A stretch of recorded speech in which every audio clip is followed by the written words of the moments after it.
चलिए आज हम ऑटिस्टिक बच्चों की संवेदी ज़रूरतों और उनके प्रबंधन के बारे में चर्चा करते हैं। संवेदी संसाधन यानी सेंसरी प्रोसेसिंग व्यक्ति के शरीर या बाहरी वातावरण से किसी संवेदी उद्दीपन को मस्तिष्क द्वारा ग्रहण करने, व्यवस्थित करने और उस पर प्रतिक्रिया करने का तरीका है। दक्षतापूर्ण संवेदी संसाधन विभिन्न कुशलताओं के निर्माण में मदद करता है।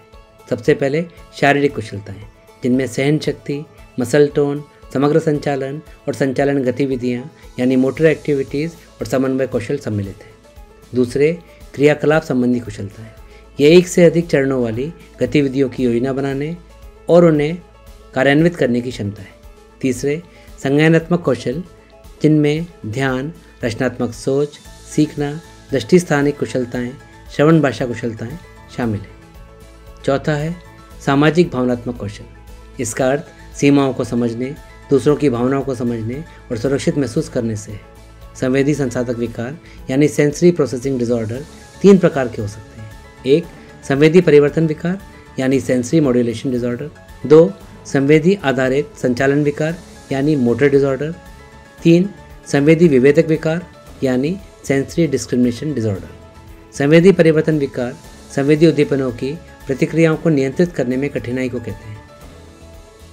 ऑटिस्टिक बच्चे संवेदिक परिवर्तन विकार में उद्दीपनों के प्रति अलग अलग प्रतिक्रिया व्यक्त करते हैं।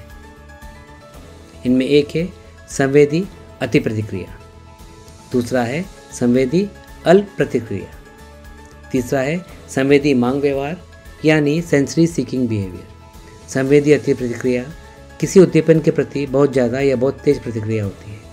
संवेदी अल्प प्रतिक्रिया संवेदी उद्दीपन के प्रति कम तेज प्रतिक्रिया होती है। संवेदी मांग व्यवहार तब होता है जब बच्चा ग्रहण किए संवेदी उद्दीपन से संतुष्ट नहीं होता तथा और ज़्यादा उद्दीपन की मांग करता है। अब आइए हम अलग अलग संवेदी प्रणालियों से संबंधित अलग अलग प्रतिक्रियाओं के बारे में गौर करें। स्पर्शनीय समस्याओं से संबंधित अति प्रतिक्रियात्मकता का उदाहरण है स्पर्श किए जाने से बचना, कतिपय खाद्य पदार्थ खाने से बचना, कतिपय वस्त्र पहनने से बचना, हाथ को गंदा होने से बचाना। स्पर्शनीय अल्प प्रतिक्रियात्मकता अलग स्पर्श उद्दीपन में भेद करने की अक्षमता हो सकती है। गर्मी में लंबी बाहों वाले और जाड़े में छोटे कपड़े पहनना पसंद करना।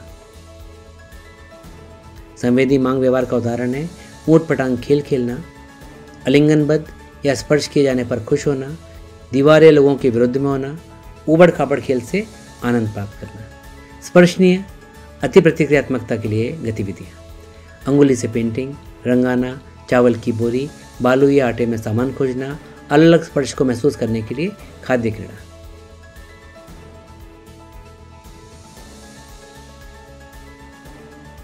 स्पर्शनीय अल्प प्रतिक्रियात्मकता के लिए गतिविधियों में लोई की खेल, शेविंग फोम के साथ रंग मिलाना, अलग अलग रंग बनाना शामिल है। संवेदी मांग व्यवहार के लिए गतिविधियाँ, उन्हें अलग अलग बनावट या बुनावट, वस्त्र या खिलौनों को छूकर महसूस करने या हाथ पैरों पर बॉडी लोशन लगाने की अनुमति देना हो सकती है।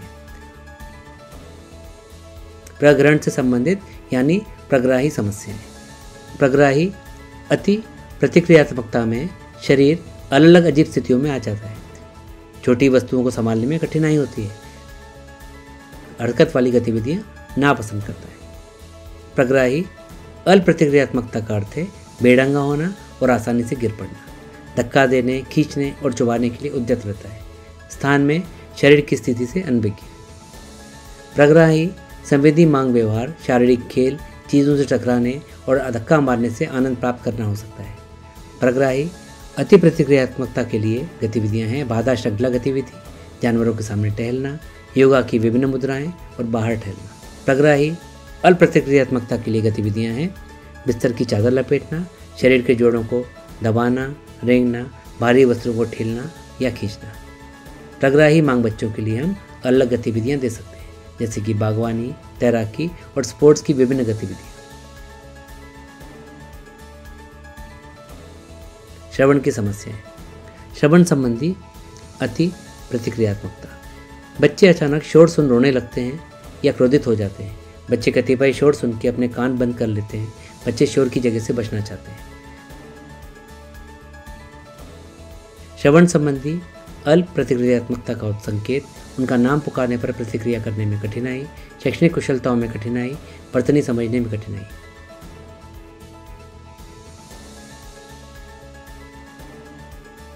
श्रवण संबंधी मांग व्यवहार है, पर शोर करने के लिए तेज आवाज करना या तेज आवाज में संगीत या शोर से आनंद प्राप्त करना। श्रवण संबंधी अति प्रतिक्रियात्मकता के लिए मध्यवर्धन है हेडफोन्स और इयरमक्स का प्रयोग, वातावरण को शांत बनाना, धीमा संगीत सुनना।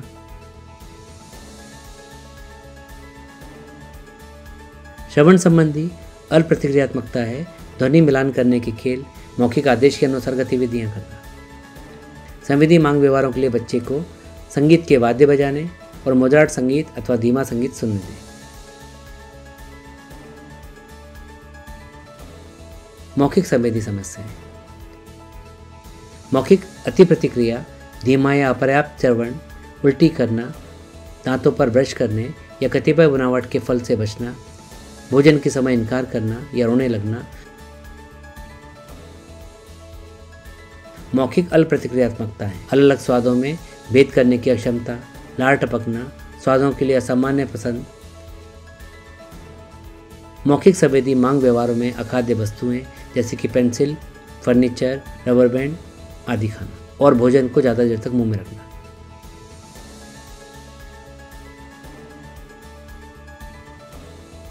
मौखिक संवेदी समस्याओं के लिए मध्यवर्धन। मौखिक अति प्रतिक्रियात्मकता के लिए गतिविधियां हैं बैलून और बुलबुले फुलाना, अलग अलग बनावट के खाद्य से परिचय कराना। अल्प प्रतिक्रियात्मकता के लिए गतिविधियां हैं बच्चे से स्वाद पूछना और भोजन को महसूस करने और भोजन को पहचानने के लिए कहना।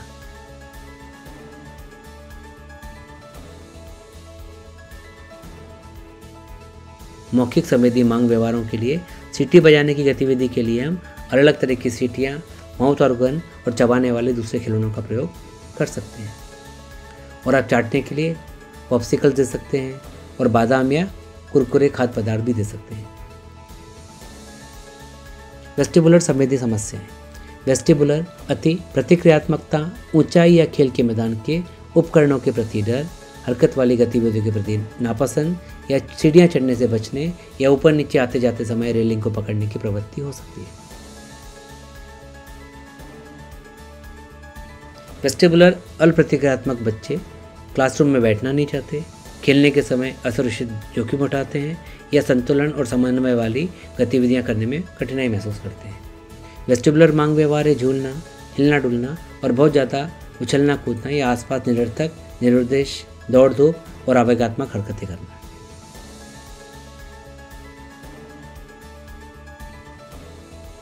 वेस्टिबुलर संवेदी समस्याओं के लिए मध्यवर्धन। वेस्टिबुलर अति प्रतिक्रियात्मकता के लिए गतिविधियां, बाधा पैदा करने वाली गतिविधि, कम ऊंचाई वाले झूले या गेंद पर बैठना।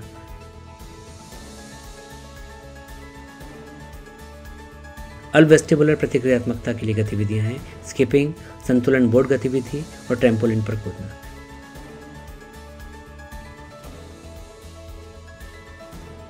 वेस्टिबुलर मांग वालों के लिए गतिविधियों में घर में हर तरफ घूमना और उछलना कूदना, पार्क में सुरक्षित खेलने देना शामिल है। दृश्यात्मक संवेदी संसाधन की समस्या है कि अति प्रतिक्रियात्मक समस्याओं में तेज रोशनी और धूप के लिए आंखों को ढक लेना, गतिशील वस्तुओं से भयभीत होना, आंख मिलाने से बचना आते हैं। बच्चे स्थिर वस्तुओं पर फोकस करने में कठिनाई जैसी अल्प प्रतिक्रियात्मकता प्रदर्शित करते हैं या कमरे में अपने आसपास के लोगों से अनभिज्ञ लगते हैं, लिखने में कठिनाई होती है। संवेदी मांग वाले व्यवहार का प्रदर्शन चमकीली और गतिशील वस्तु को निहारने, चीज़ों को फेंकने या चीज़ों के गिरने से खुश होने के रूप में होता है। दृश्यात्मक संवेदी समस्या के लिए मध्यवर्तन। बाहर निकलते समय धूप के चश्मे या टोपी पहनाएं, करती प्रिंट्स, लेबल्स और पैटर्न जैसी विकर्षक माहौल कम करें। अमी संवेदनशील दृश्यात्मक समस्या के लिए गतिविधियां, दृश्यात्मक समय सारणी, रंग मिलाने का खेल, बोर्ड गेम और दृश्यात्मक धारणा खेल।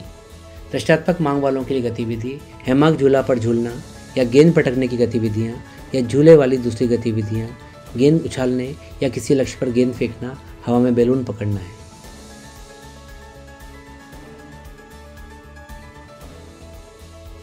अभ्यास से संबंधित संवेदी संसाधन समस्याएं, जिसमें बच्चे अनाड़ीपन, दुर्घटना प्रवण, बेढंगी शारीरिक हरकत, नए कार्य सीखने में कठिनाई, खेल और दूसरे नए कौशल सीखने में कठिनाई प्रदर्शित करते हैं।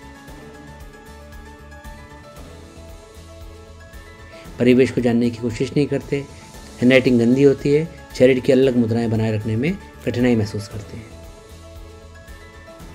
बच्चों की शैक्षणिक कुशलताओं को प्रभावित करने वाली संवेदी संसाधन समस्याएं। बच्चे पढ़ाई में कम रुचि, पढ़ाई में मन नहीं लगाना और कमजोर एकाग्रता, समय तक क्लास में बैठे रहने में कठिनाई, लिखने के सामान पकड़ने में कठिनाई, पढ़ाए जाने की अवधारणा को समझने में कठिनाई का प्रदर्शन करते हैं। बच्चों की शैक्षणिक कुशलताओं में सुधार के लिए सहायक गतिविधियां हैं दृष्टात्मक संकेत, नए दायित्वों को छोटे छोटे चरणों में विभाजित करना, नए दायित्वों को अभ्यास को दोहराना, मोटर प्लानिंग गतिविधियाँ, बहुसंवेदी गतिविधियाँ जैसे कि अक्षर बनाने के लिए बालू या फोम का प्रयोग करना, अलग अलग क्रियाएं करना और आदेशों पर विराम। घर पर अनुसरण करने वाले सामान्य मार्गदर्शन इस प्रकार हैं। एक व्यवस्थित, पूर्वानुमेय और संरचित, निरंतर दृश्यात्मक संकेतों से भरा वातावरण बनाएं और आसपास घूमने के लिए सुरक्षित माहौल प्रदान करें। दिनचर्या और सामानों को व्यवस्थित रखें, नियमों और परिणामों के साथ टिके रहें। गतिविधि की समय सारणी या गतिविधि का कैलेंडर रखें। निर्देशित दिनचर्या तैयार करें। दिनचर्या में भावी प्रत्याशित बदलावों पर चर्चा करें। व्यवहार से बचने या संभालने में मदद के लिए पुरस्कारों के लिए अपने बच्चे के संवेदी वरीयताओं का अप्रत्यक्ष रूप से प्रयोग करें। लेखन कौशल विकसित करने के लिए रंगाई और पैटर्न राइटिंग लागू करें। अपने बच्चे को टहलने, दौड़ने, ब्रेन जिम व्यायामों, योग आदि जैसी शारीरिक गतिविधियों में शामिल करें। बच्चे घर पर लेमन जूस बनाने, कमरे को ठीक करने, कपड़े संभालने, शॉपिंग करने आदि जैसे कार्य कर सकते हैं।